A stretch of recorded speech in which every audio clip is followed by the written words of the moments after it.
Bab 057. Bu Kartika bangkit dari tempat duduknya, mendekati putrinya, lalu memegang kedua bahunya dengan lembut. Tentu saja, sayang. Aryo adalah pemilik 50% saham di perusahaan keluarganya itu, dan kamu, sebagai istrinya, berhak menggantikannya, jawab Bu Kartika dengan nada meyakinkan. Tapi, apa aku mampu? Aku belum pernah bekerja di perusahaan sebelumnya, balas Siska, suaranya semakin pelan. Bu Kartika tersenyum lebar. Tenang saja, sayang. Kamu pasti bisa. Ada ayahmu yang akan membantumu, ujarnya penuh keyadewi. Siska akhirnya mengangguk pelan. Meskipun hatinya masih diliputi keraguan, ia mencoba meyakinkan dirinya sendiri. Sebelum pergi ke kantor, Siska memutuskan untuk menemui Aryo di kamarnya. Ketika memasuki kamar Aryo, ia terkejut melihat seorang pembantu berdiri di dekat meja obat yang biasa digunakan Aryo. "Apa yang kamu lakukan?" tegur Siska dengan nada tajam. Pembantu itu terkejut, lalu berbalik menatap Siska dengan wajah gugup. "Saya sedang membersihkan ruangan, Nyonya," jawabnya sambil menunjukkan lap di tangannya. Siska memandangnya curiga sejenak, lalu menghela napas. "Sudah, pergi sana," ucapnya sambil melambaikan tangan. Pembantu itu buru-buru keluar dari kamar, tetapi tanpa diketahui Siska, ia menyelipkan botol obat ke dalam saku bajunya sebelum pergi. Setelah ruangan sepi, Siska mendekati Aryo yang terbaring lemah di tempat tidur. Ia tersenyum sinis, menatap suaminya dengan tatapan penuh kemenangan. "Hari ini, aku akan menguasai kantormu, Mas. Aku akan menggantikan posisimu sebagai CEO di sana," ucap Siska dengan nada dingin. Aryo menatapnya dengan mata penuh kebencian. "Dasar wanita licik. Seharusnya aku menceraikanmu sejak dulu, wanita sialan." Balasnya, suaranya serak tapi penuh amarah. Lalu, Siska tertawa kecil. "Sayangnya, kamu tidak melakukannya, Aryo. Aku tahu, meskipun kamu membenciku, kamu masih mencintaiku, bukan?" tanyanya dengan nada mengejek. Aryo menatapnya dengan pandangan muak, tak menjawab. "Oh ya, sayang," lanjut Siska dengan nada penuh provokasi. "Aku ingin memberitahumu sesuatu. Aku sudah mengusir bapakmu dari rumahnya, dan aku berniat menjual rumah peninggalan nenekmu itu. Sekarang, bapakmu terkena serangan jantung setelah tahu istri yang dicintainya bertahun-tahun ternyata berkhianat." Aryo mengepalkan tangannya, seluruh tubuhnya bergetar menahan amarah. Namun, tubuhnya masih lemah dan dia harus bersabar dulu. Siska hanya tersenyum puas, menikmati kemenangan kecilnya di depan suaminya. 74. Setelah memberikan suntikan kepada Aryo, Siska meliriknya untuk terakhir kali sebelum pergi. Ia kemudian turun ke lantai bawah bersama Bu Kartika. Sebelum benar-benar meninggalkan rumah, Siska memanggil salah satu bodyguard yang telah ia sewa untuk menjaga Aryo. "Jaga suamiku. Kalau ada apa-apa, segera hubungi nomor teleponku," ujar Siska dengan nada serius. "Siap, Nyonya," jawab bodyguard itu sambil mengangguk. Tanpa menoleh lagi, Siska dan Bu Kartika melangkah keluar rumah, masuk ke mobil, dan menuju kantor Hermawan Group. Sementara itu, di kamar Aryo, efek suntikan yang diberikan oleh Siska ternyata tidak seperti yang ia rencanakan. Tubuh Aryo perlahan mulai terasa lebih baik. Obat yang seharusnya melemahkannya telah digantikan dengan vitamin, berkat aksi diam-diam pembantu setia Aryo. Tak lama, pembantu itu masuk ke kamar sambil membawa nampan berisi sarapan. "Tuan, bagaimana kondisi Anda?" tanyanya lembut. Aryo menggerakkan tangan dan kakinya perlahan, lalu tersenyum kecil. "Aku merasa lebih baik." "Terima kasih," jawabnya, nada suaranya mulai terdengar lebih tegas. "Apakah aku boleh meminjam ponselmu? Aku ingin menghubungi sepupuku," lanjut Aryo. Pembantu itu segera menyerahkan ponselnya tanpa ragu. Aryo mengambilnya, lalu menekan nomor sepupunya, Juan. Setelah beberapa detik, panggilannya diangkat. "Halo, Juan. Kirim anak buahmu ke sini sekarang juga. Siska dan ibunya sudah pergi ke perusahaan. Kita harus segera menghentikan mereka dan membongkar kejahatan mereka," ujar Aryo dengan nada tegas. "Baiklah, Aryo. 15 menit lagi anak buahku sampai di sana," jawab Juan dengan singkat namun penuh keyadewi. Setelah panggilan berakhir, Aryo mengembalikan ponsel itu kepada pembantu. "Sebentar lagi sepupuku dan anak buahnya tiba di sini. Pasti akan ada perkelahian. Lebih baik kamu bersembunyi dulu. Setelah aku keluar dari sini, pergilah ke alamat yang aku berikan kemarin. Kamu bisa kerja di sana nantinya," ujar Aryo memperingatkan. Pembantu itu mengangguk, menghormati perintah tuannya. "Iya, Tuan. Terima kasih mau menerima saya bekerja lagi," jawabnya. Namun sebelum pergi, pembantu itu memastikan Aryo makan terlebih dahulu. Ia membantu tuannya menikmati sarapan dengan perlahan, sambil terus waspada akan apa yang akan terjadi. Di benaknya, ia harus tetap setia dan melindungi Aryo apapun yang terjadi, karena selama ini Aryo lah yang sudah banyak membantu dia dan keluarganya. Juan memerintahkan anak buahnya untuk segera membebaskan Aryo yang disekap di rumah Siska. Sementara itu, dia sendiri melaju menuju perusahaan untuk menghentikan langkah Siska. Saat tiba di sana, rapat sudah dimulai, dan Siska tengah mendeklarasikan dirinya sebagai pengganti Aryo di posisi CEO. 75. Juan membuka pintu ruang rapat dengan langkah tegas. Semua mata langsung tertuju padanya. "Aku tidak menyetujui keputusan ini," ucapnya lantang, memecah suasana. Siska dan Bu Kartika serentak menoleh ke arahnya, mata mereka membelalak kaget. Siska terlihat gugup, lalu berkata, "Juan, bukankah kamu sedang berada di London? Bagaimana kamu bisa ada di sini?"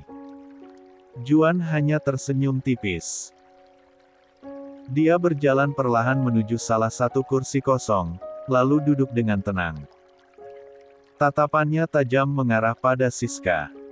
"Aku adalah pemilik 15% saham di perusahaan ini, Siska. Jadi, aku berhak berada di sini," ucapnya, suaranya dingin namun penuh tekanan. Siska gelagapan, tak mampu menyembunyikan kegugupannya di bawah tatapan Juan. Bu Kartika, yang duduk di sisi Siska, mencoba mengambil alih situasi. "Kamu tidak bisa begitu saja menentang keputusan ini, Juan. Siska sekarang pemilik 50% saham di perusahaan Hermawan. Itu membuatnya berhak menempati posisi CEO menggantikan Aryo," katanya dengan nada penuh keyadewi. Juan kembali tersenyum, namun kali ini ada nada mengejek dalam sorot matanya. "Oh, begitu," balasnya datar, namun penuh arti, seperti menyimpan kartu as yang siap ia keluarkan kapan saja.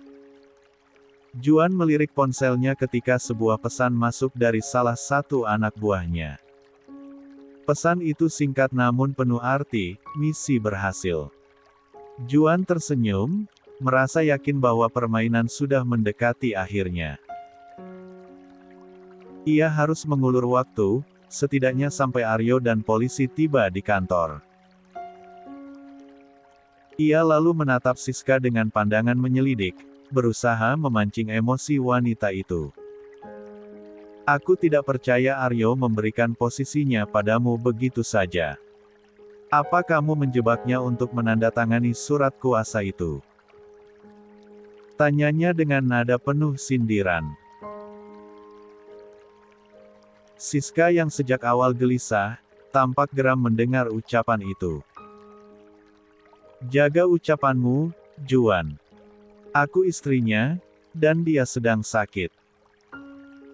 Jadi wajar saja kalau Mas Aryo memberikan kuasa kepadaku untuk menggantikannya. Balas Siska dengan suara penuh emosi. Namun sebelum suasana mereda, salah satu peserta rapat angkat bicara.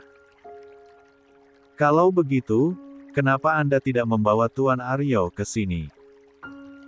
Kalau memang benar beliau memberikan kuasa itu, kami ingin mendengar langsung agar bisa percaya bahwa Anda tidak memaksanya, ucap pria itu penuh curiga. Siska dan Bu Kartika tertegun. Mereka tak menyangka situasi akan berubah seperti ini, apalagi dengan kehadiran Juan di ruang rapat. Siska mencoba memberikan alasan, berbicara panjang lebar agar para pemegang saham tetap percaya padanya. Namun, keraguan masih jelas terlihat di wajah para peserta rapat. Juan yang sejak tadi diam hanya tersenyum tipis. Ketika suasana semakin panas, ia berdiri dan menatap semua orang di ruangan. Maaf atas kegaduhan ini, Bapak Ibu sekalian, ujarnya dengan nada santai. Tidak perlu didengarkan ucapan dari Nyonya Siska. CEO Hermawan Group tetaplah Tuan Aryo. Beliau masih sehat dan mampu memimpin perusahaan ini ke depannya. Ucapan Juan membuat para peserta rapat lega. Sebagian besar tersenyum dan mengangguk puas. Namun, berbeda dengan Siska dan Bu Kartika. Mereka menatap Juan dengan kemarahan dan kecemasan yang jelas tergambar di wajah mereka. Apa maksud ucapanmu, Juan? Jelas-jelas Aryo sekarang lumpuh dan tidak bisa apa-apa. Sergah Bu Kartika dengan suara meninggi. Jangan asal bicara. Lanjutnya dengan nada menggertak. Juan tertawa kecil, lalu menatap Bu Kartika dengan tajam. Begitukah Tante? Kalau begitu, kenapa Aryo bisa berada di sini kalau dia benar-benar tidak bisa apa-apa? Tanyanya retoris. Tiba-tiba, pintu ruang rapat terbuka. Semua orang yang hadir menoleh ke arah pintu, dan suasana menjadi hening seketika. Nampak Aryo duduk di kursi roda yang didorong oleh salah satu anak buah Juan. Ia terlihat rapi seperti biasa, mengenakan setelan formal yang sempurna. Meski kakinya masih sedikit lemas akibat efek obat yang sempat diberikan padanya, wajahnya tampak segar dan berwibawa. 76. Selamat pagi, semuanya. Maaf atas kegaduhan yang disebabkan oleh ibu dan juga istri saya, ucap Aryo dengan suara tegas namun hangat, menyapa semua yang ada di ruangan. Para peserta rapat berdiri dan memberikan hormat. Ekspresi mereka dipenuhi rasa hormat dan lega. Namun, berbeda dengan Siska dan Bu Kartika. Wajah mereka pucat pasi, ketakutan jelas tergambar di mata mereka saat melihat Aryo hadir di tempat itu. Aryo menatap tajam ke arah Siska dan Bu Kartika. Matanya memancarkan kekecewaan dan kemarahan yang mendalam, namun juga penuh kemenangan. Lah menarik napas panjang sebelum berbicara. Maafkan aku, Ibu, Siska, ucap Aryo dengan nada dingin. Sepertinya aku menggagalkan impian kalian untuk menguasai perusahaan ini. Siska tampak tergagap, wajahnya penuh kebingungan dan ketakutan. Mas Aryo, bagaimana bisa kamu ada di sini? Bukankah tubuhmu seharusnya lumpuh total? Tanyanya, suaranya bergetar. Aryo tertawa kecil, nada tawanya mengandung ejekan yang menusuk. Tidak perlu kaget, Siska. Obat yang kalian berikan seharusnya membuatku lumpuh total, bukan? Tapi maaf, rencana kalian gagal. Beberapa hari terakhir, obat itu sudah aku ganti dengan vitamin berkat bantuan orang kepercayaanku. Sekarang, kondisiku sudah jauh lebih baik. Jadi, tenang saja, suamimu ini tidak akan lumpuh, ucap Aryo dengan sarkasme yang tajam. Mendengar ucapan Aryo, Siska tampak panik. Ia melirik ke arah Bu Kartika, berharap ada jalan keluar dari situasi ini. Bu Kartika, yang juga pucat pasi, segera menarik tangan Siska. Ayo kita pergi dari sini, bisiknya dengan suara tertahan. Namun, sebelum mereka sempat melangkah keluar dari ruang rapat, pintu kembali terbuka. Beberapa polisi berseragam masuk dengan langkah tegas. Salah satu dari mereka segera mendekati Siska dan Bu Kartika, menunjukkan surat penangkapan. Siska dan Bu Kartika langsung memberontak. Tidak. Ini pasti ada kesalahan. Lepaskan kami. Teriak Siska histeris, mencoba melepaskan diri dari cengkeraman polisi. Bu Kartika juga tidak kalah panik. Kalian tidak punya bukti. Ini semua fitnah. Serunya sambil terus mencoba melawan. Namun, usaha mereka sia-sia.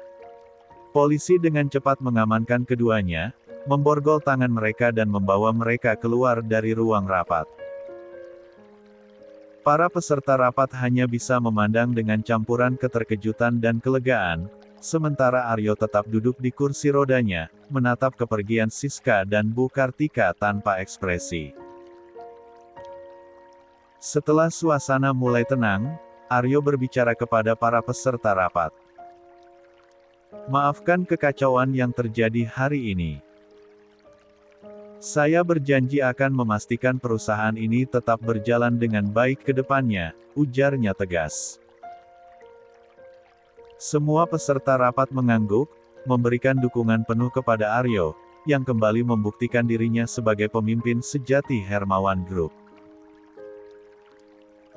77. Setelah menyelesaikan semua masalah yang terjadi di kantor, Aryo dan Juan segera menuju rumah sakit untuk memeriksakan kondisi Aryo yang masih belum membaik. Di ruang pemeriksaan, Aryo dengan wajah penuh kekhawatiran bertanya kepada dokter, "Bagaimana, dok? Kenapa kaki saya masih lemas dan sulit digerakkan?" Dokter spesialis saraf yang memeriksanya mengangguk pelan, lalu menjelaskan dengan tenang, "Ini semua akibat dari obat yang sempat disuntikkan ke tubuh Anda, Pak Aryo. Obat itu memiliki dosis yang sangat tinggi dan biasanya digunakan sebagai obat penenang untuk hewan. Untungnya, Anda hanya mendapatkannya beberapa kali dan segera diberikan vitamin penunjang. Jadi, kerusakan sarafnya tidak terlalu parah." Aryo menarik napas lega meski raut wajahnya masih menyimpan kecemasan. "Jadi, kapan saya bisa sembuh total, dok?" Dokter tersenyum tipis, berusaha menenangkan.